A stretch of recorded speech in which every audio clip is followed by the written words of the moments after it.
Bien le bonjour, hein. Bienvenue. Aujourd'hui, comme promis, on se retrouve pour un thread d'horreur. Je vous ai promis que maintenant, tous les dimanches, je vais vous sortir une vidéo thread d'horreur en plus de mes deux autres vidéos le samedi et le mercredi. J'espère sincèrement que ça vous plaira, c'est pour vous faire plaisir que je fais ça. Et également à moi parce que j'adore le paranormal, je vais pas vous mentir. Je vous ai demandé la dernière fois si vous préfériez quand je lis ou quand je vous raconte les histoires. C'était assez mitigé. Beaucoup de personnes m'ont dit qu'ils préféraient quand je lis les histoires parce qu'on a tous les détails de l'histoire, et d'autres m'ont dit on préfère quand tu racontes parce qu'on se sent beaucoup plus en immersion dans l'histoire. Alors écoutez, je vais faire un mix des deux. Je vais lire l'histoire pour avoir tous les détails, mais je vais également vous regarder beaucoup plus souvent et mettre une intonation de sorte que vous soyez vraiment en immersion dans l'histoire. Vous me dites si ça vous va en commentaire. Je vous ai sélectionné comme d'habitude 3 histoires paranormales que vous m'avez gentiment envoyées à cette adresse mail là. On commence par la première. Alors, je ne sais pas si la personne veut rester anonyme ou pas, du coup on va l'appeler Dounia. Père Castor, raconte-nous une histoire. J'ai hésité longtemps avant de te faire part de mon expérience paranormale, car quand j'y repense, je me sens mal à l'aise, mon cœur palpite fort, et d'un coup, j'ai des nausées et des vertiges. Bref, je me lance. Tout a commencé quand j'étais en vacances au Maroc. Toujours le bled, je vous dis, le bled c'est incroyable. Mes cousines vivent avec leurs parents qui vivent dans une ancienne maison qui contient un puits en plein milieu. Beaucoup d'histoires autour de ce puits m'ont été racontées, mais je ne voulais pas y croire. Un après-midi, nous sommes partis dans une pièce avec mes cousines afin de faire la sieste. Elles se sont endormies, mais pas moi. Mes yeux fixaient le puits et je n'arrivais pas à m'en défaire. D'un coup, j'ai vu devant ce puits une silhouette orange, qui avait l'apparence d'un être humain, mais je ne pouvais pas voir les détails. C'est comme si cette silhouette était enflammée. Et de suite, je me suis immobilisée. Je ne pouvais ni bouger, ni crier, rien, comme paralysée. Bref, en balbutiant des versets du Coran, j'ai pu enfin reprendre le contrôle de mon corps. J'en ai parlé à mes cousines et elles m'ont dit que je viens de voir un djinn. Un autre jour en France, je suis allée me coucher pareil pour une sieste et je ne dormais pas encore.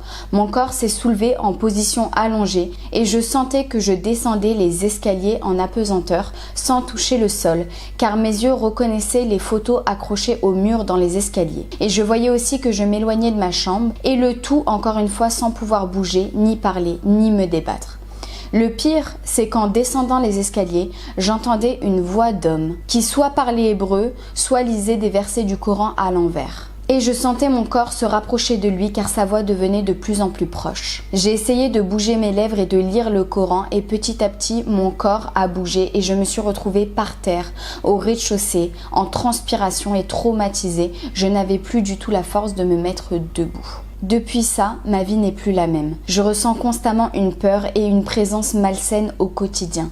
Parfois, je me regarde dans le miroir et je ne me reconnais pas. Mes yeux brillent si fort et mes traits de visage se modifient. Les pensées fusent, mon cœur palpite, la tension monte, ma respiration s'accélère. Au niveau du ventre, je ressens comme des vertiges, des peurs inexpliquées. C'est vraiment handicapant, je ne peux plus marcher ou rester debout. J'ai l'impression de ne plus être dans mon corps, l'impression de ne plus me reconnaître, des sueurs froides, des douleurs dans la poitrine, des vomissements, des vertiges et parfois des malaises. Je ressens également un poids dans la poitrine comme un point de côté et des angoisses insensé. Mon mari m'a emmené voir un raki qui a dit que j'étais victime de possession et ce raki a même discuté avec cette entité présente dans mon corps. Mes lèvres bougeaient mais je n'avais aucun contrôle sur mon corps. Ce djinn dit s'appelait Victor et il est de confession juive. Malgré plusieurs ruqya, des ruqya c'est des exorcismes. Par moments je me sens super bien et pour moi je me dis c'est bon, je suis enfin guérie. Mais ce n'est qu'une fausse illusion car quand il se manifeste, je passe du côté ténèbres avec l'envie d'en finir avec cette vie.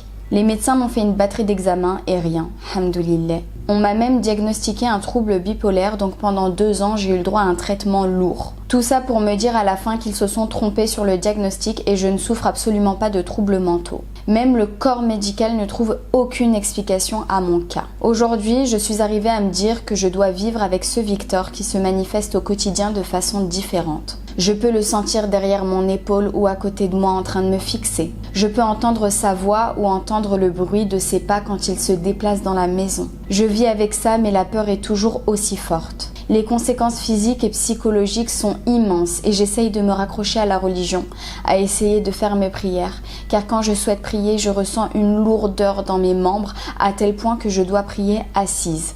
Impossible pour moi de prier debout. Et même comme ça, c'est compliqué.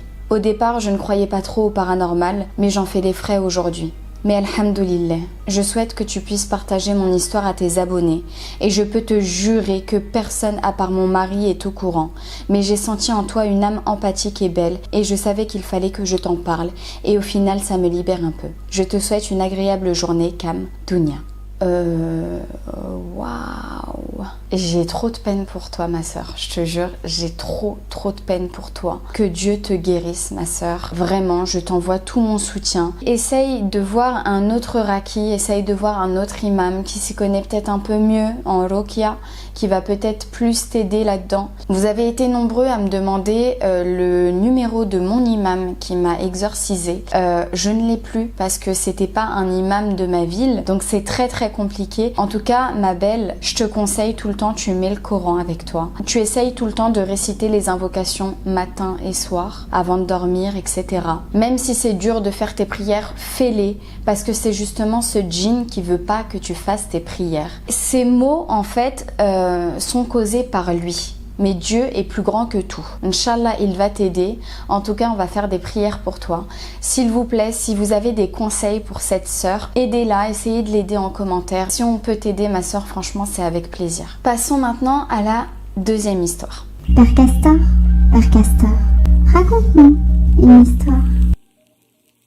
Pour cette deuxième histoire, la personne a voulu rester anonyme. Du coup, on va l'appeler Clara. Clara nous dit « Salut Kam, j'ai découvert ta chaîne YouTube à travers tes histoires paranormales et je souhaiterais te partager la mienne. L'histoire s'est déroulée en octobre 2018. J'ai commencé un nouveau job à Paris. J'avais 25 ans à l'époque. Vivant sur la région lyonnaise, j'ai dû donc quitter mon domicile et réserver des Airbnb à Paris, en attendant de trouver un logement à moi. L'un des Airbnb que j'avais réservé était une maison où vivait un couple et le sous-sol était emménagé comme un appart de 20 mètres carrés. Je me suis donc installée dans cette pièce qui portait un grand lit double collé à une petite fenêtre et en face était placée une grande armoire avec un grand miroir dessus. Donc lorsque j'étais allongée dans le lit, je me voyais dans le miroir de l'armoire qui était situé juste en face. Bref. La nuit passe, je dors très bien. Et au petit matin, il était exactement 8h30.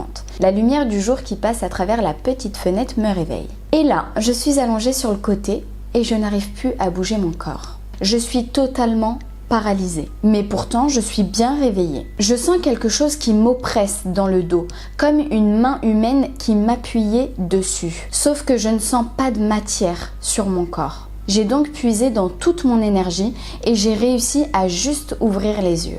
Et le premier réflexe que j'ai eu était de regarder dans le miroir en face de moi afin de voir ce qu'il se passait dans mon dos. Et là, je te jure, Kam, mes yeux ont vu la silhouette d'un jeune homme qui était habillé un peu style jean déchiré, chapeau de cow-boy, avec un t-shirt qui a des motifs dessus. Il était pas très grand, mais il était juste à côté de moi. Il était debout, il avait le visage penché sur mon corps et m'observait sans bouger. Je ne saurais comment l'expliquer, mais même si je le voyais parfaitement net dans les moindres détails, pour te dire, je me souviens même des bijoux qu'il portait. Je savais qu'il n'était pas matière. Puis, au bout de 10 secondes, son regard s'est détourné de mon corps. Et Kam, je te jure, il a tourné son visage face au miroir et nos deux regards se sont croisés dans le miroir. Et à ce moment-là, il a disparu de mon champ de vision et mon corps s'est complètement libéré. Je me suis donc directement retournée et je n'ai vu personne. Et la fenêtre de la chambre était petite, même un corps d'enfant ne pouvait pas la traverser. Puis, je me suis levée et j'avais une impression qu'on m'observait, que je n'étais pas seule. J'ai tout de suite fait ma valise et j'ai quitté cet endroit à tout jamais. Voilà, je suis quelqu'un de très croyante et j'ai déjà vécu d'autres choses paranormales. Mais c'est vrai que celle-là, c'est celle qui m'a le plus marquée. J'ai compris que cette créature avait une force incroyable et arrivait à paralyser mon corps sans même me toucher. Voilà, dis-moi ce que tu penses de mon histoire, je t'embrasse. Ce que je pense de ton histoire ? Mais ma chérie, on va pas dormir ce soir. Merci ma belle. Non mais sincèrement, mais imaginez juste la scène. Vous êtes dans le lit, vous avez votre armoire en face de vous avec le miroir. Donc du coup, vous pouvez vous regarder dormir. Là, tu sens que t'es réveillé, mais tu peux pas bouger. Tu te dis, Allez, fais un effort, essaye d'ouvrir les yeux pour voir ce qui se passe. T'arrives à puiser l'énergie nécessaire pour ouvrir tes yeux. Et là, tu vois quoi? J'ai les frissons tellement je suis pas bien. J'imagine ce mec derrière toi, habillé en cow-boy. Ça me... Qu'est-ce qu'il faisait? Qu'est-ce qu'il faisait pendant que tu dormais? Pourquoi il te regardait en train de dormir? C'est horrible. Vous imaginez que des fois, on est en train de dormir et il y a des trucs comme ça qui nous observent en train de dormir. Oh my god! Mais le flip total que t'as dû avoir. Ton histoire, elle est horrible. Moi, c'est ma phobie. Ma phobie de me réveiller et de voir dans le miroir quelqu'un derrière mon dos qui est en train de m'observer, en train de dormir. Mais ça, mais moi, crise cardiaque direct. Allez hop, je termine de l'autre côté. Moi, je vous le dis. Ton histoire, ma belle, m'a fait hyper flipper. Ce que j'en pense que je veux jamais vivre ça. Vraiment. Passons maintenant à la dernière histoire. Père Castor, raconte-nous une histoire. Alors pour cette dernière histoire, pareil, je n'ai pas de prénom, du coup on va appeler la personne Chloé. Donc Chloé nous raconte: Coucou Cam, j'ai une histoire à te raconter qui est très longue mais qui est très récente. Je vais essayer de te donner le plus de détails possible en étant le plus clair possible. Je te donne un premier contexte qui date vraiment. Quand j'étais petite, environ 5-6 ans, je dormais dans une chambre avec mes 2 sœurs. Ma grande sœur n'était pas là ce jour-là, je dormais donc seulement avec ma petite sœur. À l'époque, ma grande sœur avait un réveil qui faisait constamment de la lumière pour indiquer l'heure. Je commence mon histoire. J'étais donc dans cette chambre avec ma petite sœur et je m'endors comme tous les soirs. Je me réveille au milieu de la nuit et dans la lumière du réveil de ma grande sœur, je vois une femme aux cheveux longs, noirs, sans corps, juste une tête coupée, de laquelle goutte du sang, et à côté d'elle son bras avec le poing fermé et l'index pointé sur moi. C'était son bras gauche, je ne sais pas si c'est un détail important, mais je le dis quand même. Donc je la vois, elle a un regard très méchant, et là je panique. Ma première réaction a été de réveiller ma petite sœur qui ne voyait pas la dame et qui me demandait de la laisser tranquille. N'arrivant pas à faire réagir ma sœur, je décide de me lever pour aller voir ma maman. Seulement là, je vois la dame s'approcher de moi très vite, le doigt pointé vers moi. Je me dis que je ne dois pas me lever car son attitude était très menaçante. Je hurle donc dans ma maison pour que ma mère monte. Elle arrive dans ma chambre toute paniquée et elle me dit qu'elle ne voit aucune dame. Elle allume la lumière. Quand elle a allumé la lumière, je ne voyais plus la dame. Ma mère éteint à nouveau et là, la dame est là. Malgré la présence de ma mère qui pour moi devait me protéger, cela m'a beaucoup choqué qu'elle soit encore là. Je finis par aller dormir dans la chambre de mes parents et il ne m'était plus rien arrivé de paranormal dans cette chambre jusqu'à il y a quelques mois. Je dors donc toujours dans cette chambre. Aujourd'hui j'ai 18 ans et je n'ai absolument pas peur de ma chambre. Je ne pensais plus à cette histoire et je me dis que c'était sûrement une hallucination, que je devais être à moitié endormie, enfin bref. Premier phénomène, je suis donc dans la même chambre que quand j'étais petite et mes sœurs, elles par contre, ont leur propre chambre dans d'autres pièces de la maison, collée à ma chambre, détail qui a son importance pour la suite. Je suis donc dans mon lit et pour te décrire la pièce, j'ai mon lit, en face de moi une grande lampe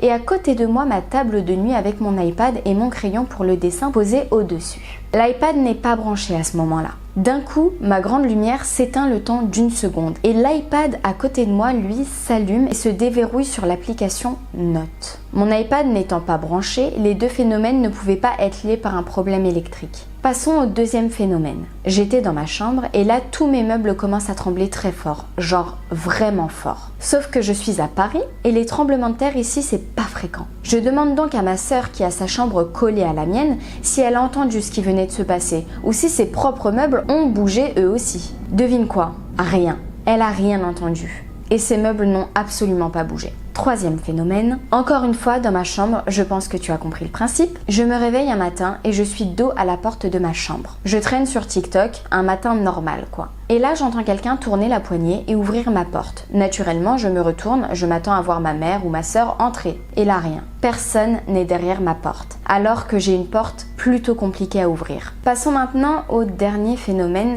que Chloé a vécu dans sa chambre. Il faut savoir que dans le mur de ma chambre, j'ai une petite trappe, une sorte de petite porte.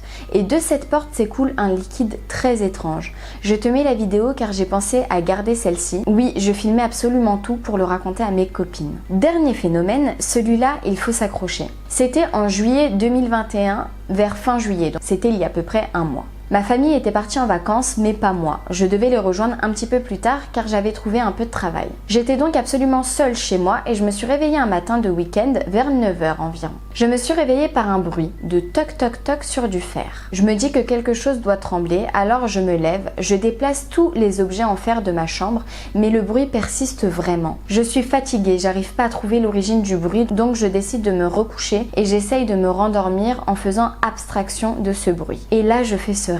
Dans mon rêve, je suis dans ma chambre et le bruit persiste encore. Je décide donc de me lever et de descendre. Dans mes escaliers, je vois une maman chat et un bébé chat, donc je les prends avec moi. Je finis de descendre mes escaliers et j'arrive dans mon salon. Dans mon salon, il y a une dame sur le canapé et devant elle une tarte à l'abricot entière. Je la regarde et je lui demande ce qu'elle fait là. Et là, je croise son regard et je reconnais cette dame. C'était la dame que j'avais vue dans mon rêve quand j'avais 5 à 6 ans. Mais elle était beaucoup plus jeune et cette fois-ci elle était vivante, mais avec ce même regard méchant. Elle me dit que comme je l'ai remarqué ces derniers mois, elle m'a assez torturée et que maintenant elle est là pour m'emmener. Suite à ça, je me suis réveillée en crise de panique et les jours suivants, impossible pour moi de dormir seule.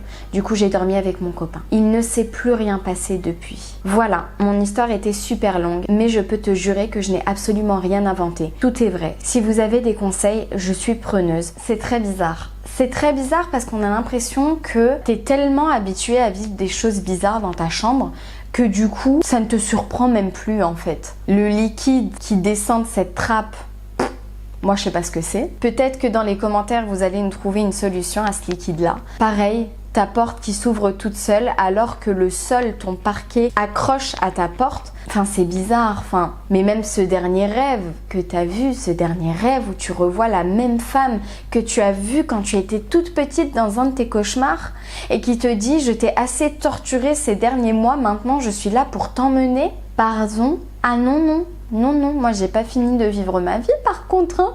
Vous allez vite retourner de là où vous venez s'il vous plaît. C'est quoi ce délire? Qui est cette femme? Franchement, meuf, je te dis la vérité, hein. T'es genre juste hyper courageuse. Mais vraiment, parce que moi, pour retourner dans ma chambre, mais c'est mort! Après tout ce que t'as vécu. Et on en parle aussi du phénomène où tous tes meubles ont commencé à trembler. Mais moi, à partir de ce moment-là, je vais emménager avec ma mamie, ma cousine, ma voisine, tout ce que tu veux. Ah non, non, non, non, non. Toi, t'es courageuse, mais oh my god! En tout cas, voilà, j'espère que ces histoires vous ont plu. Dites-moi en commentaire laquelle vous avez préférée. Et encore une fois, si vous avez des conseils à donner à Chloé, n'hésitez pas en commentaire pour lui dire qu'est-ce que vous en pensez de son histoire, qui est cette dame qui la hante, qu'est-ce qu'elle peut faire pour que ces phénomènes paranormaux cessent. Voilà, n'oubliez pas maintenant, tous les dimanches, c'est notre rendez-vous Thread Horreur. J'espère vraiment que ça vous plaira. Je réfléchis à une décoration un petit peu spéciale pour nos threads d'horreur et je vais essayer voilà, d'innover un peu plus pour qu'on soit vraiment en train de flipper tous ensemble. En tout cas, voilà, si vous avez kiffé cette vidéo, n'hésitez pas à mettre un like. Et si t'es toujours pas abonné à ma chaîne, mais n'hésite pas, vraiment ici on est chill, on est là pour kiffer. Je te laisse mes réseaux sociaux par-ci par-là, TikTok et Instagram, j'y suis active tous les jours, donc si je te manque entre deux petites vidéos YouTube, n'hésite pas. Si t'es resté jusqu'à ce moment de la vidéo, mets-moi en commentaire le mot perroquet. Si toi aussi t'as vécu des histoires paranormales, n'hésite pas à nous les partager à cette adresse mail là. Je t'embrasse très très fort, je te dis à mercredi pour une prochaine vidéo YouTube. Prends soin de toi surtout. Ciao.